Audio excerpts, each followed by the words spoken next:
بسم الله الرحمن الرحيم. السلام عليكم ورحمة الله وبركاته.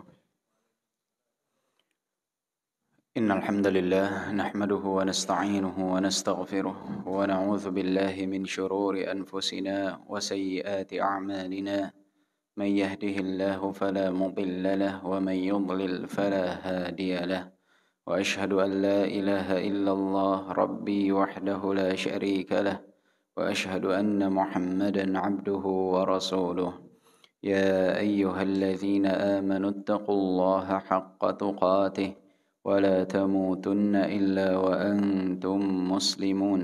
يا أيها الناس اتقوا ربكم الذي خلقكم من نفس واحدة وخلق منها زوجها وبث منهما رجالا كثيرا ونساء. واتقوا الله الذي تساءلون به والأرحام إن الله كان عليكم رقيبا. يا أيها الذين آمنوا اتقوا الله وقولوا قولا سديدا يصلح لكم أعمالكم ويغفر لكم ذنوبكم ومن يطع الله ورسوله فقد فاز فوزا عظيما. اعلموا فإن أصدق الحديث كتاب الله وخير الهدي هدي محمد صلى الله عليه وسلم وشر الأمور محدثاتها وكل محدثة بدعة وكل بدعة ضلالة وكل ضلالة في النار. أما بعد. Alhamdulillah wa syukurillah atas segala nikmat yang Allah subhanahu wa ta'ala karuniakan kepada kita, terutama nikmat Islam dan nikmat iman. Karena dua nikmat tersebut adalah dua nikmat yang paling agung yang Allah subhanahu wa ta'ala karuniakan kepada seorang hamba. Berapa banyak orang-orang yang terombang-ambing di dalam kekufuran kepada Allah subhanahu wa ta'ala, maka jika mereka wafat dalam keadaan tersebut, mereka tidak akan mendapatkan kebahagiaan untuk selamanya. Dan berapa banyak orang yang mengatasnamakan dirinya sebagai seorang muslim, bahkan memiliki identitas sebagai seorang muslim, akan tetapi masih banyak yang melakukan berbagai macam praktek kesyirikan dan kekufuran kepada Allah subhanahu wa ta'ala. Hal tersebut tentu saja bertentangan dengan keislamannya.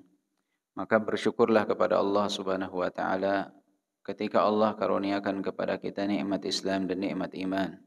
Dijauhkan kita dari segala bentuk kekufuran dan segala bentuk kesyirikan. Karena apapun alasan yang kita kemukakan di saat seseorang berbuat kesyirikan kepada Allah subhanahu wa ta'ala, mungkin seseorang dapat lulus atau lolos dari hukuman dunia, tetapi hukuman Allah subhanahu wa ta'ala, hisabnya Allah subhanahu wa ta'ala tidak akan luput walau sedikit pun. Maka berusahalah terus untuk mempelajari tauhid agar kita terjauh dari kesyirikan. Pepatah mengatakan, "Araftu syarra la li syarri walakin li tawaqqihi, wa man la ya'rifu syarra minal khairi yaq'a fihi." Aku tahu keburukan itu bukan untuk melakukan keburukan tersebut, akan tetapi untuk menghindarkan diriku dari keburukan itu. Karena barang siapa yang tidak tahu mana yang baik, mana yang buruk, maka dengan mudah dia akan terjerumus kepada keburukan. Karena kalau kita tidak tahu suatu amalan itu syirik, maka dengan mudah kita akan terjerumus kepada hal tersebut. Terlebih lagi jika mengatasnamakan solidaritas, kebudayaan, dan lain sebagainya, itu akan sangat mudah sekali orang untuk tergelincir ke dalamnya.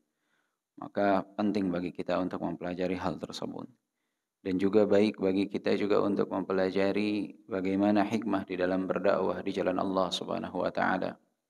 Dikarenakan suatu amalan, jika kita tidak memasukkan ke dalamnya cara atau pengajaran kepada orang lain dengan cara yang hikmah, maka kebenaran yang kita sampaikan bisa saja orang lain akan menolaknya. Bukan karena kebenaran tersebut mereka menolak, akan tetapi karena cara penyampaian dari orang yang menyampaikan kebenaran tersebut.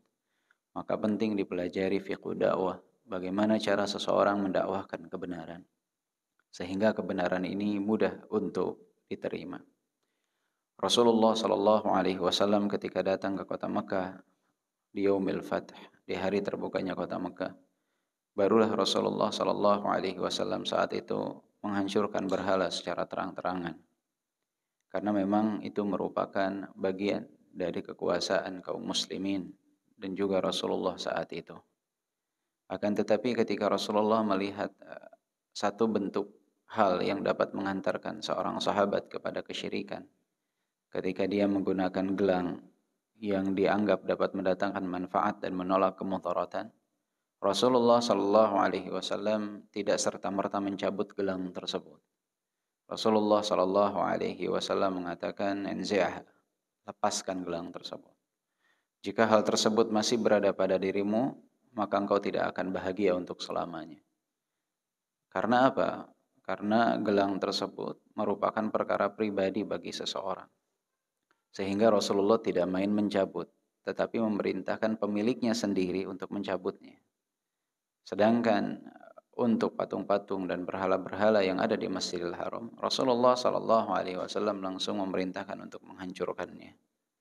Nah, ini tentu saja merupakan hikmah di dalam berdakwah Rasulullah Shallallahu Alaihi Wasallam. Tahu di mana ranah pribadi seseorang, tahu di mana sesuatu yang bersifat umum dan kapan seseorang dapat mengingkari dengan tangannya dalam sesuatu yang bersifat umum tersebut. Yaitu ketika seseorang berkuasa atas tempat tersebut. Jadi ketika antum atau kita semua melihat kemungkaran di rumah kita sebagai pemimpin keluarga, kita bisa langsung mencegah dengan tangan kita. Kita bisa langsung menarik dengan tangan kita. Akan tetapi jika rumah tetangga yang melakukan kemungkaran, jangan sampai antum masuk ke rumah orang kemudian antum hancurkan kemungkaran tersebut. Antum hanya sebatas memberi nasihat, masukan dan ajakan. Nanti dia sendiri insya Allah yang akan menghancurkannya. Maka jangan sampai kita mengatasnamakan mengingkari kemungkaran, kemudian kita melakukan kemungkaran yang lebih besar. Efeknya adalah kemudaratan yang lebih besar yang akan didapatkan. Kalau antum ada seseorang meminum minuman keras satu botol, tetangga antum tiba-tiba masuk ke rumahnya, antum hancurkan botol di hadapannya. Hari tersebut dia minum satu botol minuman keras. Malam berikutnya dia akan bawa 10 botol dan bawa 10 teman-temannya. Jadi satu kemungkaran akan dibalas dengan 10 kemungkaran. Jika kita tidak berhati-hati dan tidak berta'anni dan juga tidak lemah lembut di dalam menyampaikan kebenaran.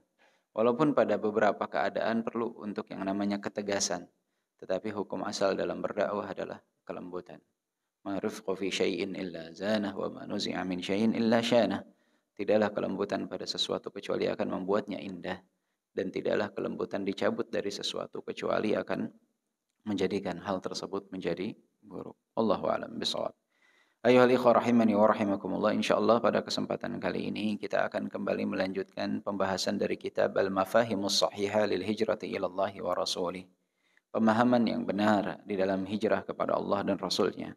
Pada pertemuan yang pertama kita telah membahas tentang bagaimana hijrahnya Nabi Shallallahu Alaihi Wasallam ke kota Madinah. Awal-awal masa atau awal-awal langkah Nabi Shallallahu Alaihi Wasallam hijrah ke kota Madinah.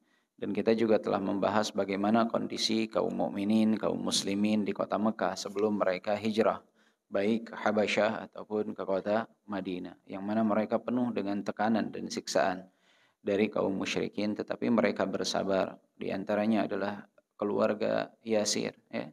Keluarga Yasir. Ya. Lihat Sumayyah radhiyallahu anha adalah merupakan awal syahidah fil Islam, wanita pertama yang syahid di dalam Islam. Dan beliau wafat setelah dimasukkan di dalam kemaluan beliau tombak, ya, hingga mewafatkan Sumayyah radhiyallahu anha. Isbiru ala Yasir fa inna mau'idakumul jannah. Rasulullah mengatakan bersabarlah wahai keluarga Yasir, karena balasan untuk kalian adalah surga Allah Subhanahu wa taala. Ya, bagaimana Ammar ibn Yasir bersabar, bagaimana Yasir radhiyallahu anhu bersabar. Mereka semua mendapatkan tekanan tapi mereka bersabar di jalan Allah Subhanahu wa taala. Ini teguran bagi kita yang tergiur dengan harta dunia, berapa perak, berapa emas, berapa perak, berapa emas. Kadang banyak yang tergiur dengan hal tersebut. Jangankan dengan emas dan perak, dengan kendaraan, dengan satu bungkus Indomie saja banyak yang tergiur dan keluar dari agama yang mulia ini. Maka penting untuk mempelajari sirah mereka sehingga kita menjadi sadar diri bahwa perjuangan kita itu belum seberapa dibanding perjuangan mereka. Jadi kalau di zaman sekarang ada yang mengeluh memperjuangkan agama Allah, dibicarakan, digibahi, dinyinyir bahasa sekarangnya, harusnya kita malu kalau merasa tertekan akan hal tersebut. Ya memang suatu yang lumrah, tapi lihatlah para sahabat. Tidak hanya dinyinyir, tidak hanya digibahi, tapi siksaan yang mereka dapat. Tapi mereka bersabar di jalan Allah Subhanahu wa taala. Nah, sekarang ayuhal ikhwah kita akan melanjutkan pembahasannya. Dan kita kemarin juga telah sampai ke pembahasan ketika Rasulullah dan Abu Bakar As-Siddiq berada di dalam gua apa? Gua Hira apa gua Thur? Hah? Gua Thur. Gua Thur adanya di gunung apa? Gua Thur adanya di gunung Thur. Berarti Gua Hira adanya di gunung? Enggak ada gunung Hira. Jabal Nur ya, gunung An-Nur ya. Enggak ada Gua Hira. Baik. Wa kana Abdullah ibn Abi Bakr يبيت معهما في الغار ثم يدلج من عندهما بسحر ويستمع ما يقال بمكة ثم يأتيهما بالخبر. Dan Abdullah ibn Abi Bakar, putra dari Abu Bakar As-Siddiq pun ikut menginap bersama mereka di dalam gua. Kemudian di waktu akhir malam, beliau turun ke kota Mekah, kemudian mendengar kabar apa yang ada di kota Mekah mengenai perkara hijrahnya Rasulullah dan Abu Bakar As-Siddiq. Kemudian mengabarkannya kepada Rasulullah dan Abu Bakar As-Siddiq. Qalat Aisyah radhiyallahu anha, berkata Aisyah radhiyallahu anha, فجهزناهما أحث الجهاز ووضعنا لهما سفرة في جرابة فقطعت أسماء بنت أبي بكر قطعة من نطاقها فربطت به على فم الجرابة فبذلك لقبت ذات النطاقين. Aisyah radhiyallahu anha berkata bahwasanya mereka Aisyah dan keluarganya itu menyiapkan bekal untuk Rasulullah dan Abu Bakar selama diamnya mereka di dalam gua Thur. Dan mereka meletakkan makanan juga di dalam kantung. Kemudian Asma binti Abi Bakar, saudari dari Aisyah radhiyallahu anha, beliau itu bertugas untuk mengantarkan makanan ke gua. Itu luar biasa ya, wanita naik sampai ke gua itu jaraknya nggak sedikit ya dari Masjidil Haram. Dan beliau itu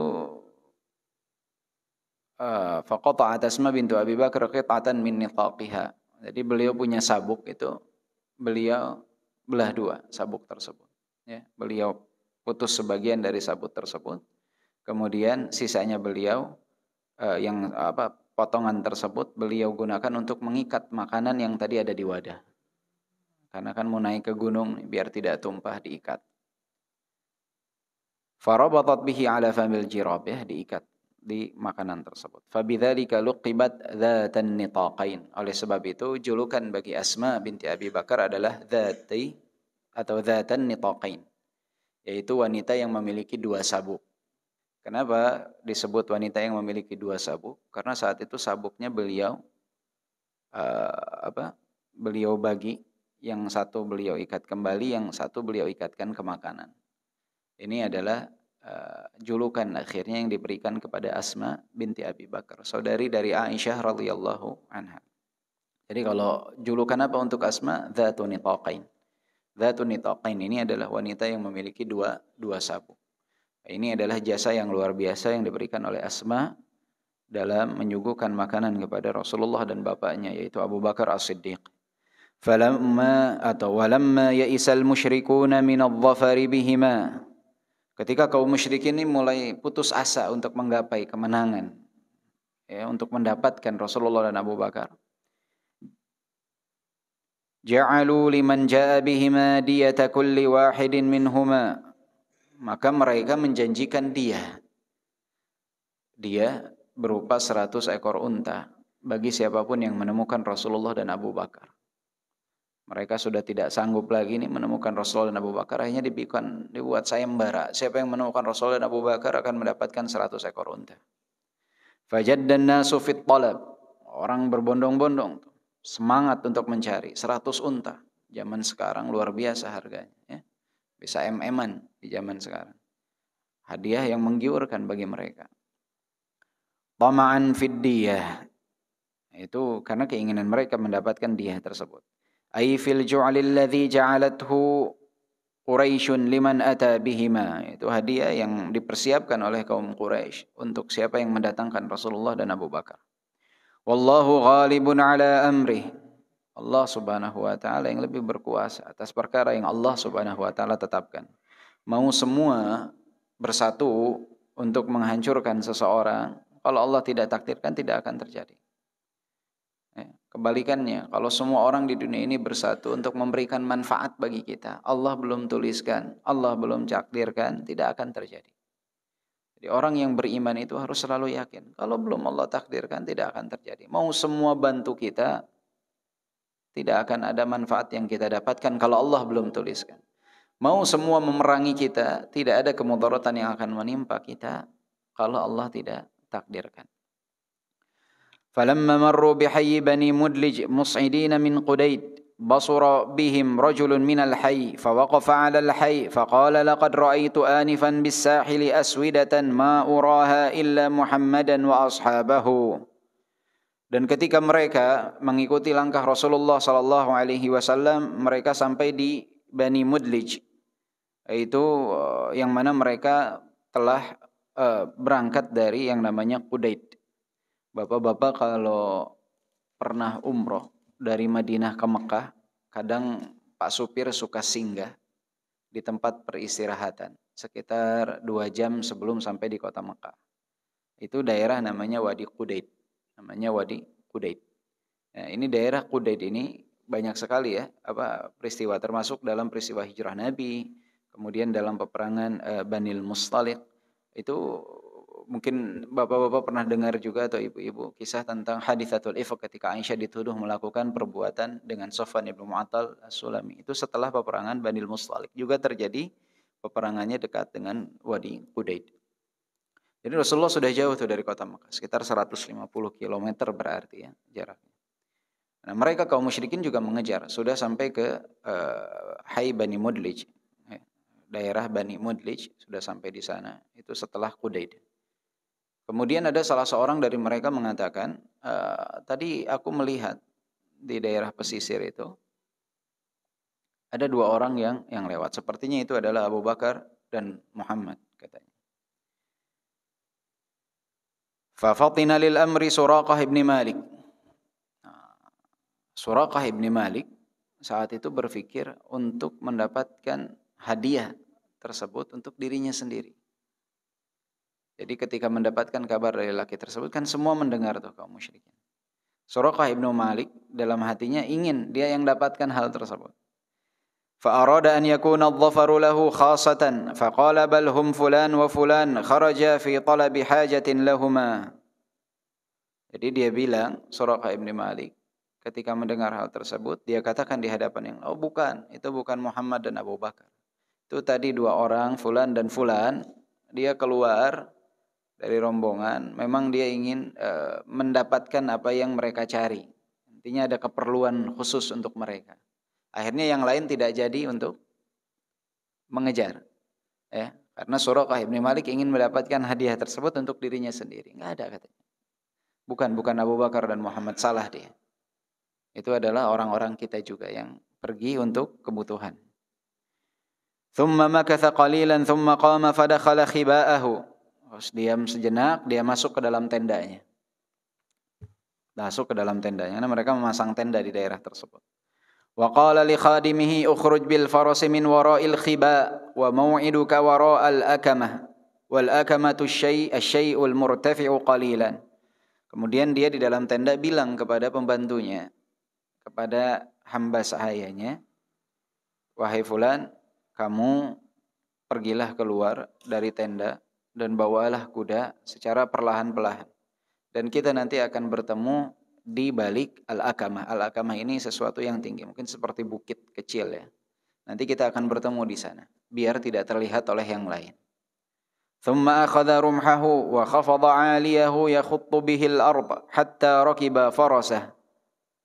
Kemudian dia membawa tombaknya dan dia kemudian secara perlahan berjalan, kemudian sampai dia naik di atas kudanya. Kemudian dia pergi mengejar Rasulullah sallallahu alaihi wasallam dan Abu Bakar As-Siddiq seorang diri. Falamma qaruba minhum wa sami'a qira'ata Rasulillah sallallahu alaihi wasallam wa Abu Bakr yukthiru al-iltifat wa Rasulullah sallallahu alaihi wasallam la yaltafit. Faqala Abu Bakr, ya Rasulullah, hadha Suraqah ibn Malik qad rahiqana ay lahiqana wa adrakana wa iqtaraba minna.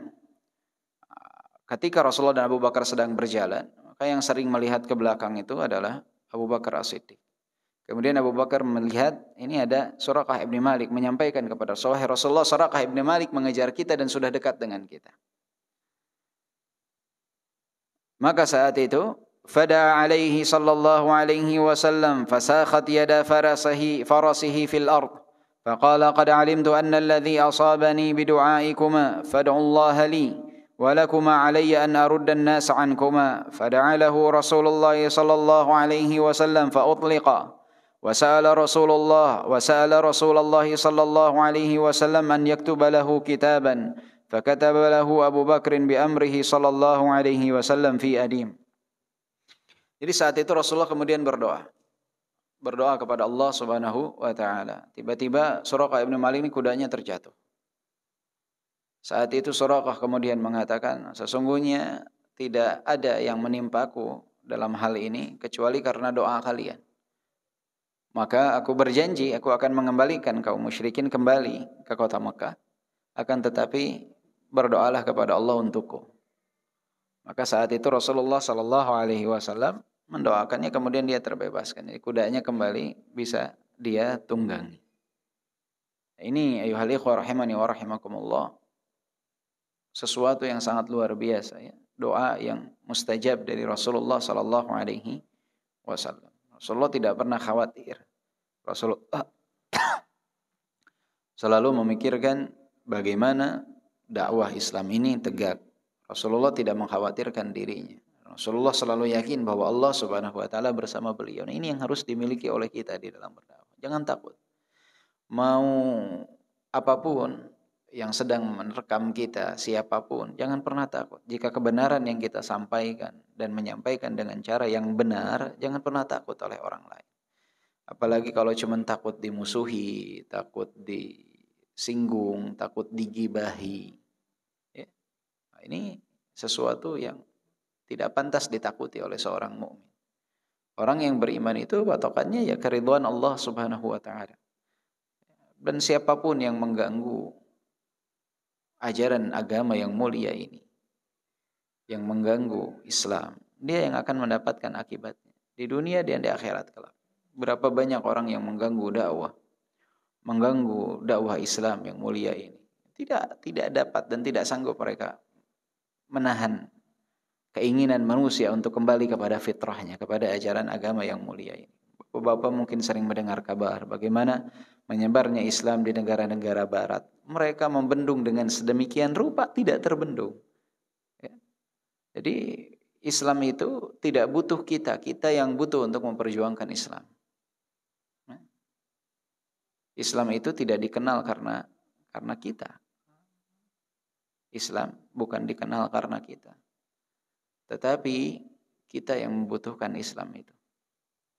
Makanya Umar bin Khattab menjelang hayatnya ketika ada seorang pemuda datang mengatakan, jazakallahu anil islami khaira.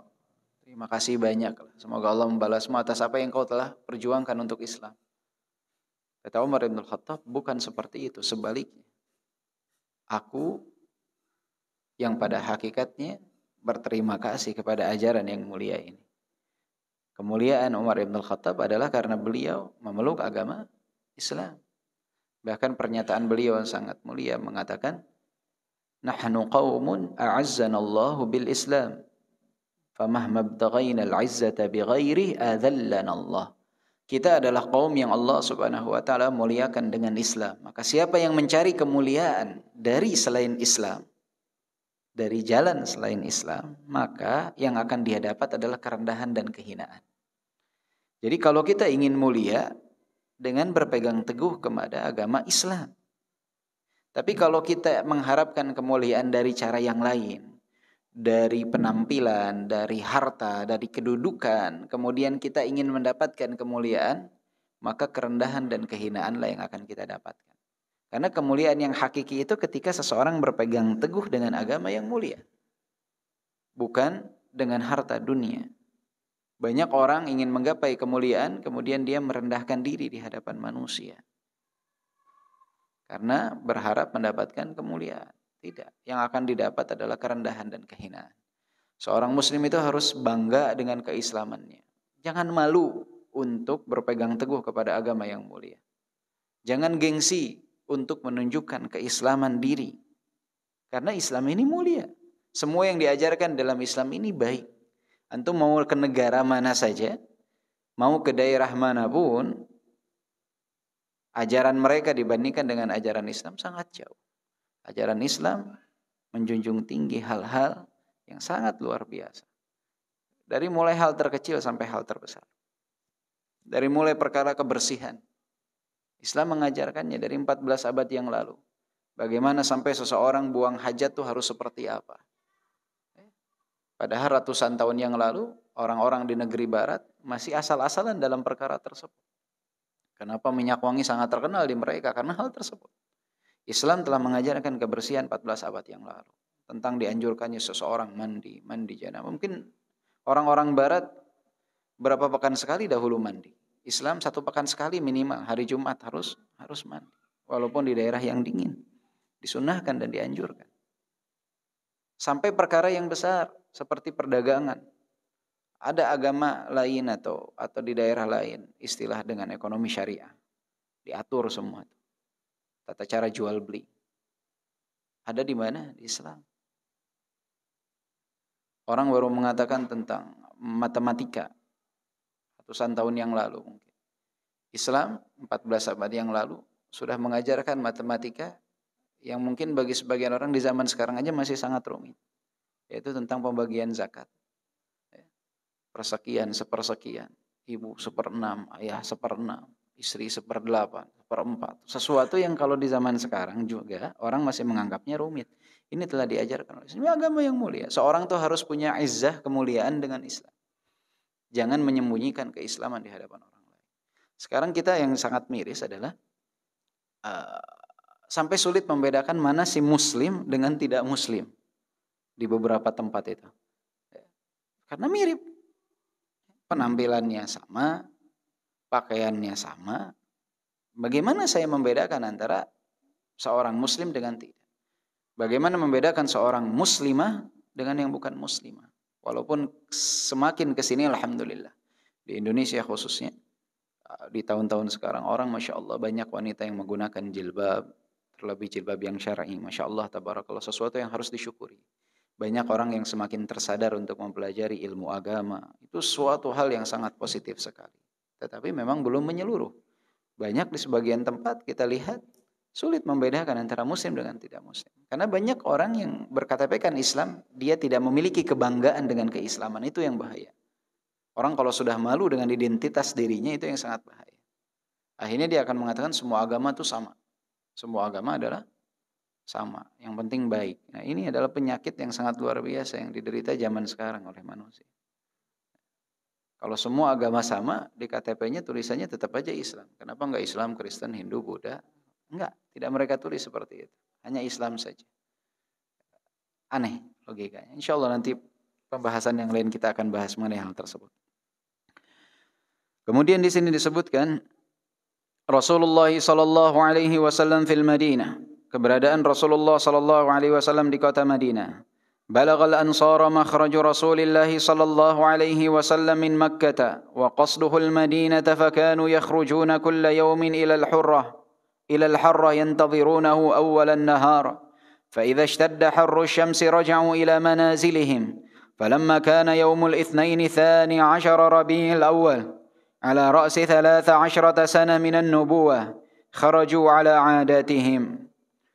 terdengar kabar bahwa Rasulullah dan Abu Bakar telah hijrah dari kota Mekah menuju Madinah. Maka kaum Ansor di kota Madinah itu hampir setiap hari mereka keluar dari rumah-rumah mereka menanti kehadiran Rasulullah dan Abu Bakar sampai terik panas matahari. Kemudian setelah matahari begitu panas, mereka kembali ke rumah-rumah mereka. Dan di tanggal 12 Rabiul Awal, di tahun ke-13 dari diutusnya Nabi SAW sebagai Nabi, itu di tahun ke-13 An-Nubuwah. Jadi kalau penanggalan kita kan Hijriah itu dari waktu hijrahnya Nabi Muhammad SAW. Tapi kalau tahun Nubuwah sebelum itu, ini 13 tahun setelah Nubuwah di tanggal 12 Rabiul Awal. فلما حمي حر الشمس رجعوا وصعد رجل من اليهود على أطم من آطام المدينة لبعض شأنه. Jadi di tanggal 12 itu ketika matahari sudah terik, mereka pun pulang ke rumah masing-masing. Kemudian ada seorang Yahudi yang dia sedang naik ke salah satu benteng dari benteng-benteng kota Madinah.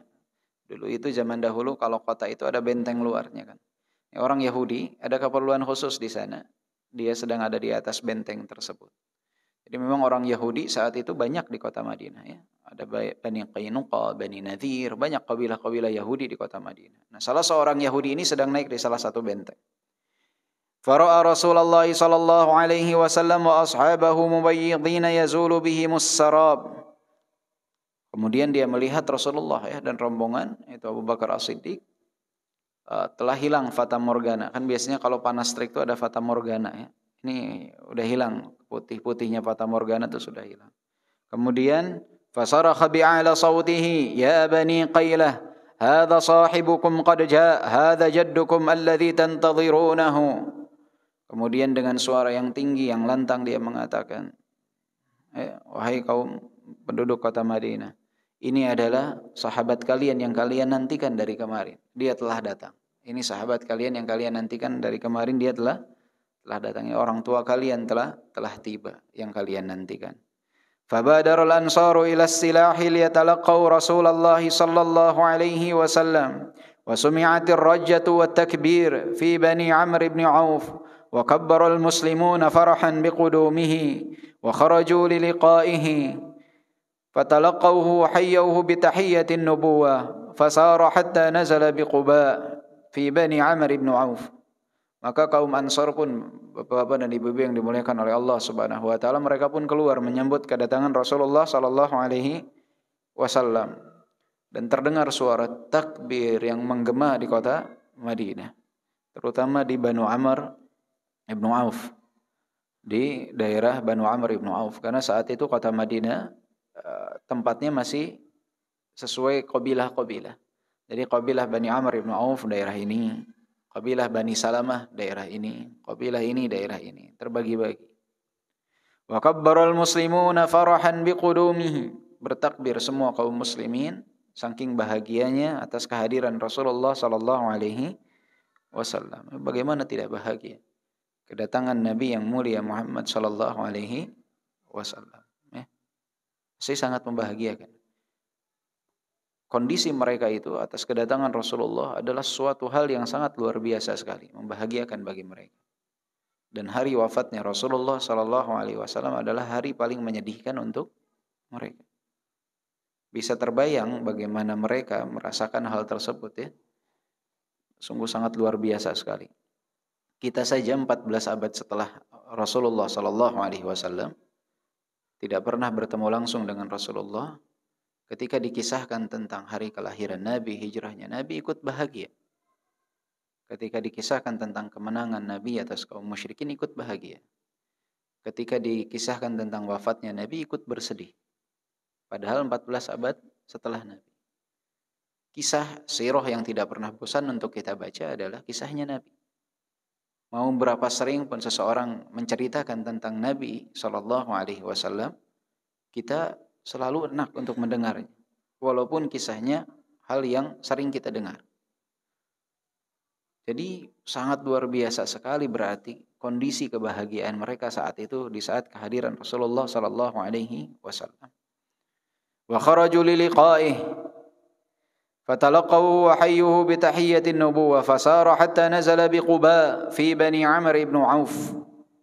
Kemudian Rasulullah begitu sampai di kota Madinah, beliau singgah di daerah Quba. Yaitu Quba ini berada di daerah Banu Amr ibnu Auf. Quba ini diambil dari nama sumur yang ada di daerah tersebut. Jadi salah satu sumber mata air di kota Madinah saat itu adalah di Quba.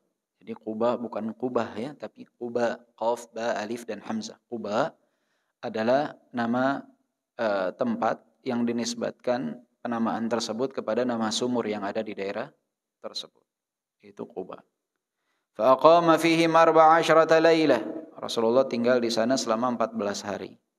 Wa assasa Masjid Quba wa huwa awwalu masjidin ussisa ba'da an-nubuwah. Kemudian Rasulullah pun membangun Masjid Quba dan ini adalah masjid pertama yang dibangun di dalam Islam, ya, Masjid Quba, masjid pertama yang dibangun oleh Rasulullah sallallahu alaihi wasallam. Sampai saat ini Masjid Quba pun masih ada. Keutamaan khusus Masjid Quba. Rasulullah mengatakan barang siapa yang melaksanakan salat 2 rakaat, bersuci dari tempat tinggalnya, kemudian datang ke Masjid Quba, melaksanakan salat di sana, maka dia akan mendapatkan pahala seperti seseorang yang melaksanakan ibadah umrah. Pahala umrah.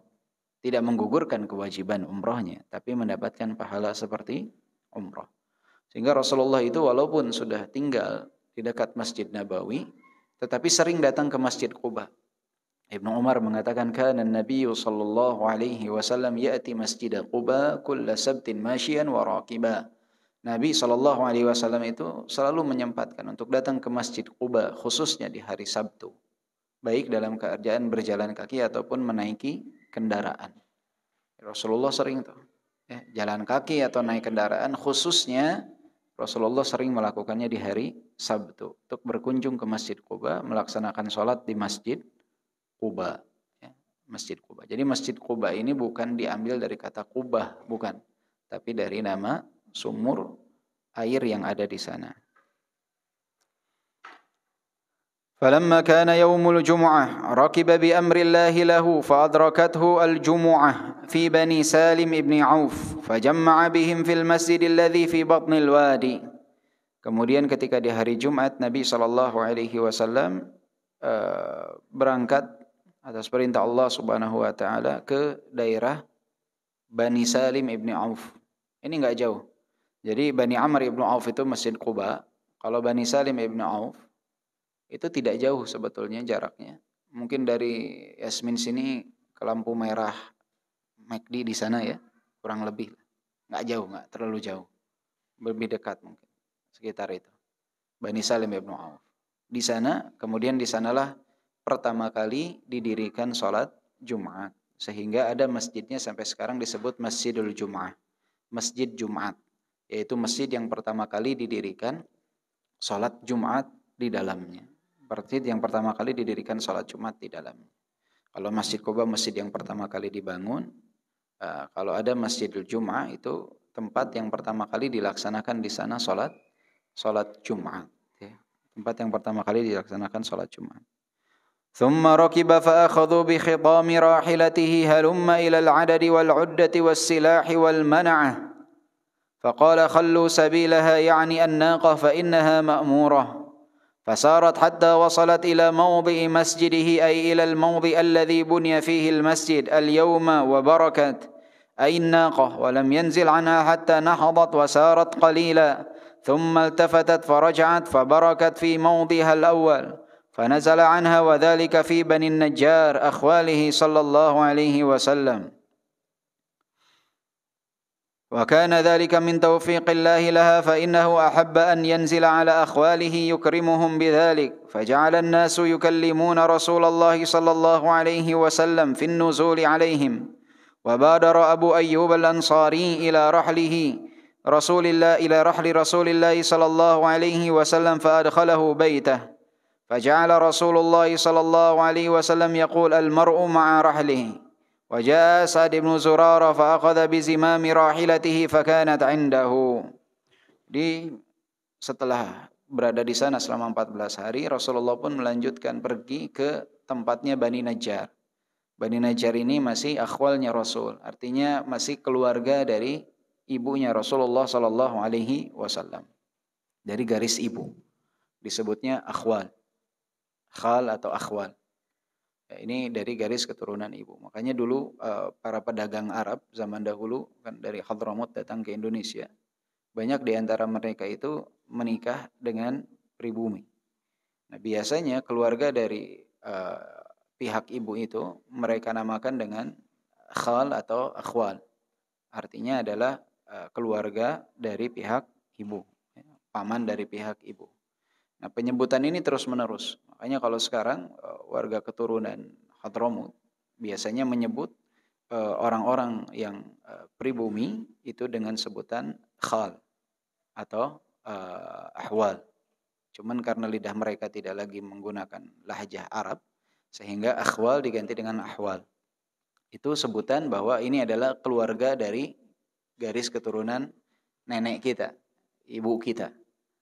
Penyebutan tersebut. Jadi kalau bapak-bapak mungkin bertemu dengan orang-orang Hadramut di Indonesia, biasanya mereka menyebut orang pribumi ini jamaah itu maksudnya dari keturunan mereka. Ahwal artinya adalah garis keturunan dari ibu, karena dulu nenek moyang mereka itu atau kakek-kakek mereka itu menikah dengan warga pribumi. Itu penyebutannya. Jadi bukan penyebutan celaan, tapi penyebutan dusu penghormatan. Ya. Kemudian di sini kita lihat Rasulullah Sallallahu Alaihi Wasallam datang ke daerah Bani Najjar dan unta Rasulullah Sallallahu Alaihi Wasallam pun berdiam di sana. Kemudian berdiri lagi, kemudian diam lagi. Fabarakat itu dia bahasa kitanya tuh duduknya unta tuh. Dan ternyata yang mendapat kemuliaan untuk ditinggali rumahnya oleh Rasulullah Sallallahu Alaihi Wasallam yaitu Abu Ayyub Al-Ansari radhiyallahu anhu. Abu Ayyub Al-Ansari radhiyallahu anhu. Dan posisi dari tempat rumah Abu Ayyub Al-Ansari radhiyallahu anhu dengan masjid yang ada sekarang itu tidak jauh, ya, di arah kiblat dari Masjid Nabawi saat ini. Sangat tidak jauh karena memang daerah pembangunan masjid di daerah tersebut. Qala Ibnu Abbas, kana Rasulullah sallallahu alaihi wasallam bi Makkah fa umira bil hijrati wa unzila alaihi. وقل رب أدخلني مدخل صدق وأخرجني مخرج صدق واجعل لي من لدنك سلطانا نصيرا. Ibnu Abbas radhiyallahu anhuma mengatakan bahwasanya Rasulullah sallallahu alaihi wasallam ketika berada di kota Mekah dan diperintahkan untuk hijrah, turunlah Al-Qur'an surat Al-Isra ayat ke-80. Wa qur rabbi adkhilni mudkhala sidqin wa akhrijni mukhraja sidqin waj'al li min ladunka sultanan nasira. Dan katakanlah ya Rabb, masukkanlah aku ke tempat masuk yang baik, yang benar ya. Dan keluarkanlah aku dari tempat keluar yang benar. Dan jadikanlah aku dari sisimu pertolongan untuk mendapatkan kemenangan. Qala Qatada akhrajahu Allah min Makkah ila al-Madinah makhraja sidqin wa nabiyyullah ya'lamu annahu la taqa lahu fi hadha al-amr illa bisultan fasa'ala Allah sultanan nasira. Allah mengeluarkan Nabi dari kota Mekah menuju Madinah dan ini adalah tempat keluar yang benar, yaitu kota Mekah ya. Dan Nabi sallallahu alaihi wasallam mengetahui bahwa tidak ada kekuatan dalam perkara ini kecuali atas pertolongan Allah Subhanahu wa taala. Maka Nabi sallallahu alaihi wasallam pun meminta pertolongan dan bantuan dari Allah Subhanahu wa taala. Wa arallahu darul hijrah wa huwa bi Makkah. Qad uritu dara hijratikum uritu sabkhatan dhata nakhlin baina labatain. Qala al-Bara awwalu man qadima alaina min ashabi Rasulillah sallallahu alaihi wasallam Mus'ab ibn Umair wa ibn Ummi Maktum faja'ala yuqri'an an-nas al-Qur'an thumma jaa Ammar wa Bilal wa Sa'd thumma jaa Umar ibn al-Khattab fi 20 rakiba. ثم جاء رسول الله صلى الله عليه وسلم فما رأيت الناس فرحوا بشيء كفرحهم به حتى رأيت النساء والصبيان والإماء يقولون هذا رسول الله قد جاء أخرجه البخاري في الصحيح. Dari Al-Bara Ibn Azib radhiyallahu anhu, beliau mengatakan orang yang pertama kali hijrah ke kota Madinah adalah dari sahabat Nabi Mus'ab ibn Umair. Mus'ab ibn Umair dan juga Ibnu Ummi Maktum. Ibnu Ummi Maktum ini adalah salah satu muadzinnya Rasulullah sallallahu alaihi wasallam. Faja'ala yuqri'anin nas al-Qur'an. Mereka lah yang mengajarkan Al-Qur'an kepada manusia di sana, yaitu Mus'ab ibnu Umair dan juga ibnu Ummi Maktum. Dan Mus'ab ibnu Umair ini dijuluki sebagai awal safir fil Islam, duta besar pertama Islam. Itu julukan untuk Mus'ab ibnu Umair, awal safir fil Islam. Mus'ab ibnu Umair ini saudagar yang kaya raya ketika berada di kota Makkah. Tapi beliau tinggalkan itu semua, kekayaannya, dan berhijrah di jalan Allah Subhanahu wa taala. Kalau tidak salah pernah saya sampaikan bahwa beliau wafatnya dalam perang Uhud ya. Ketika berperang melawan kaum musyrikin, bertugas memegang bendera perang. Saat itu tangan beliau ditebas, putus.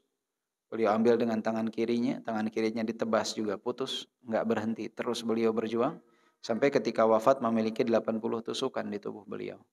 Dan tidak memiliki harta yang cukup untuk menjadikan kain kafannya menutupi seluruh tubuhnya. Artinya kalau bagian atas ditutup, kaki kelihatan, kaki ditutup, kepala terlihat.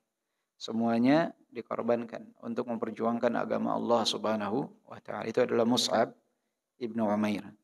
Dan Ibnu Ummi Maktum juga orang pertama yang datang ke kota Madinah bersama Mus'ab untuk mengajarkan Al-Quran di sana. Kemudian diikuti oleh Ammar, Bilal, dan juga Sa'ad.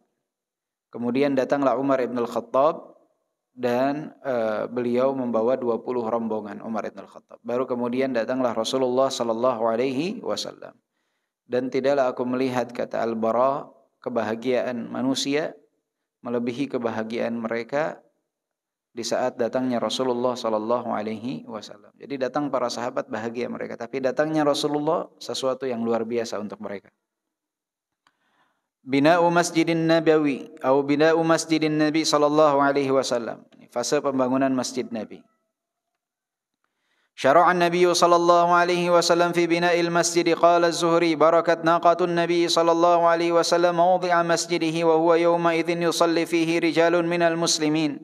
Wa kana mirbadan li Sahal wa Suhail غلامين يتيمين من الأنصار كان في حجر أسعد بن زرارة فساوم رسول الله صلى الله عليه وسلم الغلامين بالمربد ليتخذه مسجدا.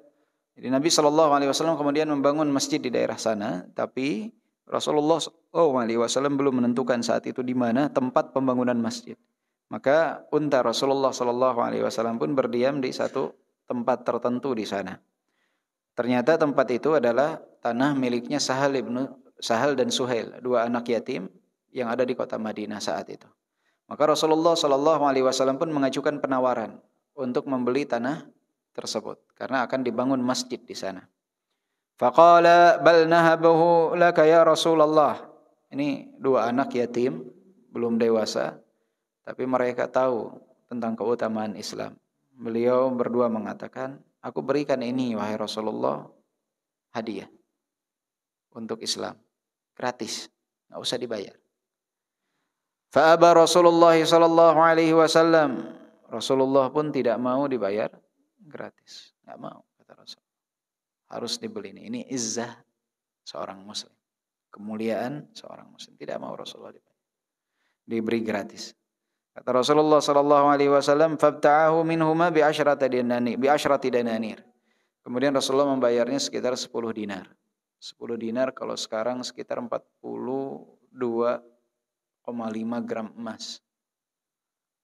Berarti sekitar hampir 50 jutaan lah, sekitar itulah ya, harga tanahnya dibeli oleh Rasulullah. Wa kana jidaran laisa lahu saqf wa qiblatuhu ila Baitil Maqdis. Wa kana yusalli fihi wa yujammi'u As'ad ibn Zurarah qabla maqdami Rasulillah sallallahu alaihi wasallam. Wa kana fihi syajaratu gharqadin wa nakhlun wa quburun lil musyrikin fa amara Rasulullah sallallahu alaihi wasallam bil quburi fanubishat wa bin nakhli wasyajari faquti'at wa suffat fi qiblatil masjid wa ja'ala tulahu mimma yalil qiblah ila muakhirati 100 dhira' wal janibaini mithla dhalika aw dunahu wa ja'ala asasahu qariban min 3 adhru' thumma banuhu bil laban wa ja'ala Rasulullah sallallahu alaihi wasallam yabni ma'ahum. Jadi saat itu setelah Rasulullah beli tanah tersebut, posisi masjid itu kan di bagian depannya itu ada seperti atap sedikit di zaman Rasulullah sallallahu alaihi wasallam, bagian belakang itu terbuka. Dan saat itu kiblat kaum muslimin itu masih menghadap ke arah Baitul Maqdis. Jadi dulu itu kiblat kaum muslimin itu menghadap ke arah Baitul Maqdis, belum menghadap ke arah Makkah. Jadi masih menghadap ke arah utara kota Madinah. Baru berubah kiblat itu adalah ketika peristiwa yang terjadi di Masjid Bani Salamah atau yang sekarang dikenal dengan istilah Masjid Qiblatain. Ya, Masjid Qiblatain. Karena di masjid tersebut kaum muslimin pernah sholat menghadap ke arah dua kiblat di dalam satu sholat. Di dalam satu sholat. Sebetulnya Masjid Quba, Masjid Nabawi juga dulunya ngadepnya sama ke Baitul Maqdis. Tetapi tidak disebut masjid dua kiblat. Kenapa? Karena memang perpindahan arah kiblatnya dalam waktu sholat yang berbeda. Tetapi di Masjid Bani Salamah, itu yang dikenal dengan istilah Masjid Qiblatain, perpindahan arah kiblatnya di saat mereka sedang sholat. Jadi sedang sholat, ini ada dua versi ya. Versi pertama mereka, para penduduk Bani Salamah itu sedang sholat, kemudian diinformasikan bahwa kiblat sekarang sudah berpindah dari ke arah Baitul Maqdis menjadi ke arah Ka'bah Al-Musyarraf. Akhirnya mereka sedang sholat, mereka berputar, kemudian melanjutkan sholatnya. Ini sebabnya. Versi pertama. Versi kedua menyebutkan bahwa turunnya perintah perpindahan kiblat itu kepada Rasulullah saat Rasulullah berada di Masjid Bani Salamah. Ya, dan juga terjadi hal tersebut. Intinya sama, di masjid ini pernah dalam satu sholat menghadap ke arah dua kiblat. Kalau sekarang kiblatnya berapa? Satu. Ya. Jadi banyak orang Indonesia yang menganggap datang ke kota Madinah masjid kiblatnya dua nih, bisa ngadep ke kanan ke kiri atau ke depan ke belakang. Tidak, kiblatnya tetap satu sama. Hanya dulu itu pernah terjadi perpindahan arah kiblat di masjid itu terjadi di dalam satu sholat. Jadi sampai sekarang mihrabnya berapa ya? Satu di depan. Di belakang ya sudah tidak ada, hanya tanda inilah dulu arah kiblat sebelumnya. Nah saat itu kiblatnya itu menghadap ke Baitul Maqdis. Jadi kalau bapak-bapak sekarang ke Masjid Nabawi itu kan ke depan ya. Nah, dulu itu ke belakangnya Pak, kiblat itu. Ngadap ke belakangnya. 180 derajat kurang lebih berbeda. Nah saat itu panjangnya masjid itu sekitar 100 dhira. 100 dhira itu 100 hasta. Berarti kurang lebih 50 meteran. Itu panjangnya masjid. Untuk lebarnya kurang lebih hampir sama. Lebarnya kurang lebih hampir sama di kota Madinah. Itu sekitar hampir 50 meter. Di bagian depannya itu ada penutup, bagian belakangnya, bagian tengahnya ini kosong, bagian belakangnya dikasih penutup juga. Untuk siapa? Untuk ahlus suffah. Ahlus suffah ini orang-orang yang penyebutannya sebagian menyebutkan disebut ahlus suffah karena mereka menggunakan kain suf. Yang mana kain ini menandakan kefakiran mereka. Mereka tidak punya tempat tinggalnya di masjid. Tinggalnya di masjid. Itu ahlus suffah. Jadi masjid itu sangat luar biasa saat itu di zaman Rasulullah Sallallahu Alaihi Wasallam. Ya, tiang-tiangnya itu dari pelepah kurma. Ya. Tiang-tiangnya dari pelepah kurma. Bahkan mimbar pertama Rasulullah Sallallahu Alaihi Wasallam pun Rasulullah bersandarnya kepada pohon atau batang kurma saat itu. Ya. Hingga datang seorang wanita dari kaum Ansor berkata kepada Nabi, ya Rasulullah, ala naj'alu laka mimbaran? Wahai Rasulullah, tidakkah kami membuatkan untuk memimbar? Bolehkah kami membuatkan untuk memimbar? Maka saat itu Rasulullah mengatakan boleh, silakan buat. Akhirnya ketika telah dibuatkan mimbar yang terdiri dari 3 anak tangga mimbar tersebut, Rasulullah pertama kali berkhutbah di atas mimbar tersebut, terdengar suara tangisan. Kata para sahabat, kasiyahis sabi, seperti anak kecil yang menangis. Kita bingung dari arah mana tangisan tersebut. Kemudian Rasulullah pun turun dari mimbar, kemudian Rasulullah Shallallahu Alaihi Wasallam memeluk batang kurma yang biasa menjadi senderan bagi Rasulullah dalam berkhutbah. Kemudian setelah dipeluk oleh Rasulullah, batang kurma itu pun terdiam. Atas izin Allah, batang kurma itu menangis ketika tidak lagi dijadikan senderan oleh Rasulullah Sallallahu Alaihi Wasallam. Makanya Sufyan ibn Uyainah kalau tidak salah, setiap mengisahkan kisah ini selalu menangis beliau. Kemudian mengatakan al-khashabah tahinnu ila Rasulillah Sallallahu Alaihi Wasallam syauqan ila liqa'ih. Fa'antum awla an tashtaqu ilai. Al-khashabah ini batang pohon. Rindu kepada Rasulullah sallallahu alaihi wasallam untuk dijadikan sandaran oleh Rasulullah sallallahu alaihi wasallam. Rindunya sangat luar biasa kepada Nabi. Maka kalian wahai kaum muslimin harusnya memiliki kerinduan yang lebih kepada Rasulullah sallallahu alaihi wasallam. Jangan kalah dengan jamadat, dengan benda mati yang Allah takdirkan saat itu untuk menangis. Ya, atas izin Allah Subhanahu wa taala. Ini akhirnya Rasulullah berkhutbah di atas mimbar, yaitu dengan 3 anak tangga. Berkhutbah di atas mimbar dengan 3 anak tangga. Dan Rasulullah Shallallahu Alaihi Wasallam melakukan hal tersebut di zaman Abu Bakar As-Siddiq, kemudian di zaman Umar bin Khattab, dan di zaman Utsman bin Affan. Di zaman Utsman bin Affan pernah itu duduknya di anak tangga pertama di antara 2 khutbah. Karena beliau menganggap ini yang lebih berhak untuk duduk di atas adalah hanya tempatnya Rasulullah Shallallahu Alaihi Wasallam. Jadi aku di bawah saja ibarat.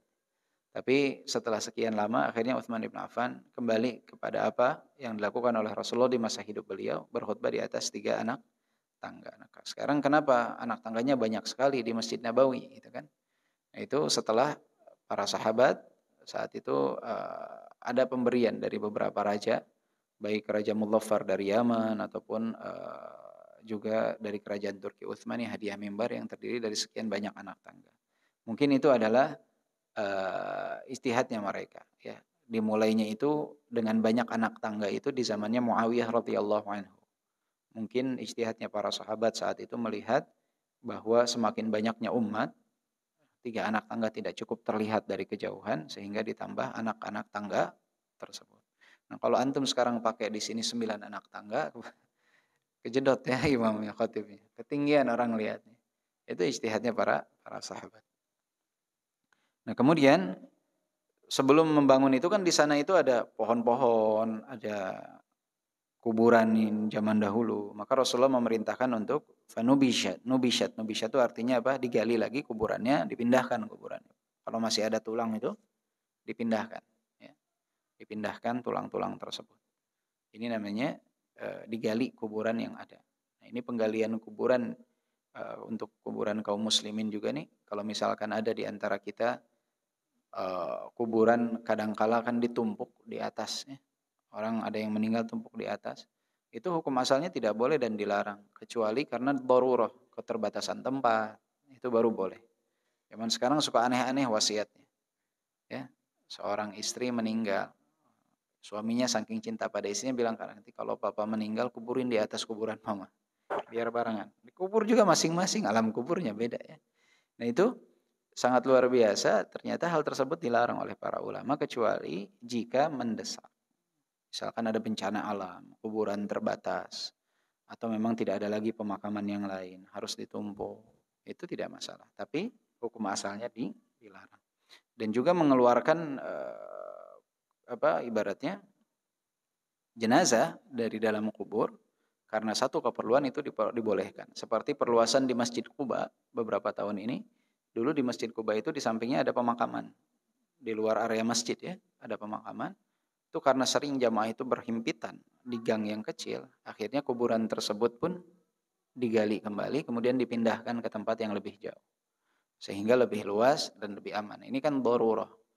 Maka ad-darurah tubihul mahdharat. Ya, sesuatu yang penting, yang mendesak, itu membolehkan seseorang untuk melakukan hal yang pada hukum asalnya dilarang. Baik. Dan Rasulullah Shallallahu Alaihi Wasallam pun ikut bekerja dalam pembangunan masjid itu. Wa yanqulul labani wal hijarata binafsihi. Rasulullah tuh bawa yang namanya al-labin. Al-labin ini seperti bata Pak, tapi dari tanah gitu ya. Dari tanah seperti bata modelnya lah, yang kotak-kotak. Dan juga batu-batu Rasulullah bawa juga saat proses pembangunan. Itu Rasulullah bekerja juga dalam pembangunan. Dan Rasulullah mengatakan Allahumma la aisha illa aishul akhirah. Faghfir lil ansari wal muhajirah. Ya Allah, tidak ada kehidupan yang kami harapkan kecuali kehidupan akhirat. Maka ampunilah kaum Ansar dan kaum Muhajirin. Ini adalah ucapan yang sering diucapkan Nabi saat bekerja bersama dalam pembangunan apapun dengan kaum muslimin. Rasulullah dalam pembangunan Masjid Nabawi mengucapkan ini, Allahumma la aisha illa aishul akhirah faghfir lil ansari wal muhajirah. Itu seperti ucapan kata-kata puisi penyemangat ketika mereka bekerja. Para sahabat biasanya membalas seperti dalam pembuatan Khandak. Dalam peperangan Khandak, para sahabat mengatakan, ketika Rasulullah mengatakan ini, para sahabat menjawab, Nahnu alladhi bayi'u Muhammada alal jihadi ma baqina abada. Kami yang membaiat Nabi Muhammad untuk terus berjihad sampai ajal menjemput kami. Ya. Itu sahabat semakin giat dalam mereka bekerja. Kemudian yang bagian terakhir adalah al-mu'akhatu bainal muhajirin wal ansar. Bagaimana Rasulullah persaudarakan di saat hijrah itu kaum muhajirin dan kaum ansar, ya. Thumma akha Rasulullah sallallahu alaihi wasallam bainal muhajirin wal ansari 'ala al-muwasah wa yatawarathuna ba'da al-maut duna dhawil arham ila hina waqa'ati Badr. Falamma anzala Allahu qawluhu wa ulul arhami ba'dhum awla bi ba'dhin fi kitabillah radda at-tawarutha ila ar-rahimi duna 'aqdil ukhuwah. ولو أخى بين المهاجرين لكان رفيقه في الهجرة وأنيسه في الغار أبو بكر الصديق رضي الله عنه أحق الناس بأخوته ولكن النبي صلى الله عليه وسلم أخى بين المهاجرين والأنصار وقال النبي صلى الله عليه وسلم لو كنت متخذا من أهل الأرض خليلا لاتخذت أبا بكر خليلا ولكن أخوة الإسلام أفضل وفي لفظ ولكن أخي وصاحبي. Jadi Rasulullah saat hijrah itu beliau menyatukan antara kaum muhajirin dan kaum ansar, dipersaudarakan. Di awal masa hijrah itu tidak hanya dipersaudarakan, bahkan mereka pun menerima waris dari waris yang ditinggalkan. Sampai terjadinya perang Badar saat itu.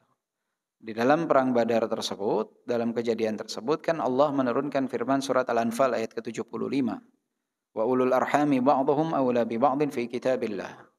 Jadi orang yang memiliki hubungan tali rahim itu lebih utama. Sehingga semenjak saat itu kaum Ansor dan kaum Muhajirin yang dipersaudarakan, mereka menjadi saudara akan tetapi tidak saling mewariskan. Jadi semenjak setelah peperangan Badar tidak saling mewariskan. Ya, dari sebelumnya mereka saling mewariskan tuh, saking kuat persaudaraan. Dan persaudaraannya luar biasa, Pak. Ini punya rumah 2, 1 ambil, 1 buat kita. Nggak pakai tawar-menawar, nggak pakai apa. Bahkan ada yang datang tidak punya istri. Katakan saya punya istri 4 misalkan, saya punya istri 3. Salah satu di antara mereka dipisahkan agar bisa dinikahi oleh saudaranya. Karena perlu yang namanya laki-laki dan wanita untuk hal-hal tersebut. Dan persaudaraan ini sangat erat sekali. Kaum muhajirin dan kaum ansor. Ini persaudaraan yang seperti ini yang jarang di kita nih, Pak. Jangankan muhajirin dan ansor, datang tetangga baru dari mana aja, tetangganya baru. Sama-sama orang Bogor, beda tempat aja, pindah komplek. Seakan-akan nih pokoknya bukan saudara, tidak punya hak yang sama gitu ya. Jauh. Ini kaum muhajirin dan ansor, mereka dipersatukan oleh Nabi. Persaudaraan. Sebenarnya Rasulullah mengatakan, kalaupun aku mengambil seseorang sebagai kekasih, ya, Khalil ini kecintaan yang lebih tinggi daripada mahabbah. Khalil ini orang yang sangat dicintai, terdekat, lebih dekat daripada kecintaan yang disebut mahabbah. Tingkatannya lebih tinggi lagi. Maka sebetulnya aku akan mengambil Abu Bakar. Akan tetapi tujuannya bukan di sana, tapi untuk menjalin kedekatan di antara muhajirin dan ansor. Jadi yang dipersaudarakan adalah muhajirin dengan ansor, semakin kuat. Sehingga tidak ada lagi yang mengatakan saya muhajirin, saya ansor. Itu enggak mau Rasulullah mendengarnya. Rasulullah tidak senang dengan ucapan tersebut. Bayangkan, muhajirin dan ansor, 2 nama yang diagungkan di dalam Al-Quran, tapi para sahabat itu dilarang untuk mengatakan saya ini muhajirin, saya ini ansor. Ya, apalagi dengan sebut-sebutan di zaman sekarang. Saya ini dari suku ini, saya dari suku ini. Ya, Rasulullah sangat tidak senang. Inna akramakum indallahi atqakum. Sesungguhnya yang paling mulia di antara kalian adalah yang paling bertakwa. Jadi membagi-bagi, mengelompok-kelompokkan orang, menganggap diri lebih utama, itu dilarang. Dengan penamaan yang paling mulia saja muhajirin dan ansor dilarang, apalagi dengan penamaan-penamaan yang lain.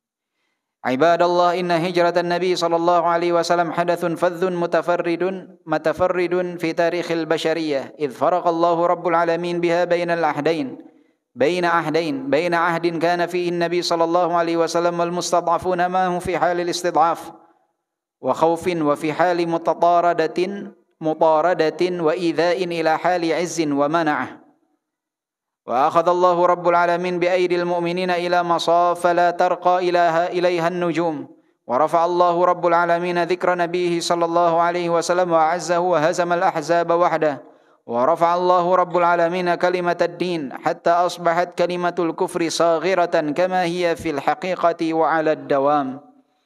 Jadi beliau mengatakan di sini sesungguhnya hijrah Nabi ini adalah perkara yang sangat luar biasa dalam sejarah manusia. Allah Subhanahu wa taala membedakan di antara dua kelompok saat itu. Di antara dua masa, yaitu masa yang mana Nabi sallallahu alaihi wasallam dalam keadaan dan kaum muslimin dalam keadaan lemah ketika di kota Mekkah dan dalam keadaan yang penuh dihimpit oleh ketakutan, siksaan bagi para sahabat, ke dalam masa yang mana mereka mendapatkan kemuliaan dan kekuatan, yaitu di kota Madinah. Dan Allah Subhanahu wa taala kemudian meninggikan nama-nama mereka. Allah Subhanahu wa taala memuliakan mereka. Allah Subhanahu wa taala yang menghancurkan kaum Ahzab seorang diri. Allah Subhanahu wa taala meninggikan kalimat agama ini. Allah Subhanahu wa taala meninggikan kalimat agama ini dan merendahkan kalimat kekufuran untuk selama-lamanya. Jadi ini adalah momen yang sangat luar biasa, hijrah ini, ya. Membawa seseorang dari yang tadinya berada dalam titik kelemahan nih para sahabat kepada titik kemuliaan. Sehingga hijrah ini adalah sesuatu yang sangat luar biasa, dapat merubah seseorang. Ini adalah bagian daripada seseorang melakukan sebab untuk mendapatkan kemuliaan, agar dia dapat beribadah kepada Allah dengan apa yang Allah Subhanahu wa taala perintahkan. Tidak tertekan, tidak terbatas dalam beribadah kepada Allah Subhanahu wa taala. Maka hijrah ini jangan dianggap sebagai sesuatu yang sama aja, mau di mana juga, tidak. Berpengaruh. Antum tinggal di mana itu pengaruh untuk antum dan keluarga antum. Maka hijrah itu sesuatu yang sangat penting, ya. Jadi jangan mengatakan orang mau di mana aja. Betul, yang namanya orang istimewa, yang emas dimanapun tetap emas, iya. Tetapi kesempurnaan dalam beribadah kepada Allah Subhanahu wa taala itu tidak akan tercapai kecuali jika seseorang berada dalam tempat yang mana dia dapat menegakkan agama Allah Subhanahu wa taala, dapat beribadah kepada Allah Subhanahu wa taala. Karena keterbatasan ini pasti akan membuat seseorang itu terbatas dalam beribadah kepada Allah Subhanahu wa taala. Perjalanan hijrah ini, inilah yang menjadi sebab berubahnya keadaan kaum muslimin, ya. Berubahnya keadaan kaum muslimin. Jadi bukan kaum muslimin nyerah nih, kalah dari kaum musyrikin, tidak, ya. Tidak selamanya seseorang itu meninggalkan tempat pertempuran pada saat itu tuh artinya kalah, tidak. Itu yang ada bagian daripada strategi untuk menjadi lebih kuat, kemudian membalikan keadaan, ya, membalikan keadaan. Nah, insyaallah Bapak-bapak yang dimuliakan oleh Allah dan juga ibu-ibu sekalian, dua pertemuan di awal ini kan kita membahas pada intinya tentang kisah hijrahnya Nabi, bagaimana keadaan di kota Mekah sampai kota Madinah, karena ini inti daripada hijrah. Dengan kita memahami keadaan dan kondisi kaum muslimin saat di kota Mekah, perjalanan hijrah, dan begitu sampai di kota Madinah, itu sudah ada gambaran tentang hijrah tersebut. Tinggal pertemuan-pertemuan berikutnya kita mengambil istifadah dari kisah yang telah kita bahas ini. Sehingga kita bisa mengambil kesimpulan, apa sih makna hijrah itu? Bagaimana bisa diterapkan hijrah tersebut? Kepada siapa hijrah tersebut berlaku? Hukum hijrah itu apa sih? Nah, itu pada pertemuan-pertemuan berikutnya kita akan membahas hal tersebut. Yang dijadikan dalil ya peristiwa ini. Para ulama menjadikan peristiwa ini yang kita bahas dalam dua pertemuan ini sebagai dalilnya untuk menentukan hukum hijrahnya dan lain sebagainya.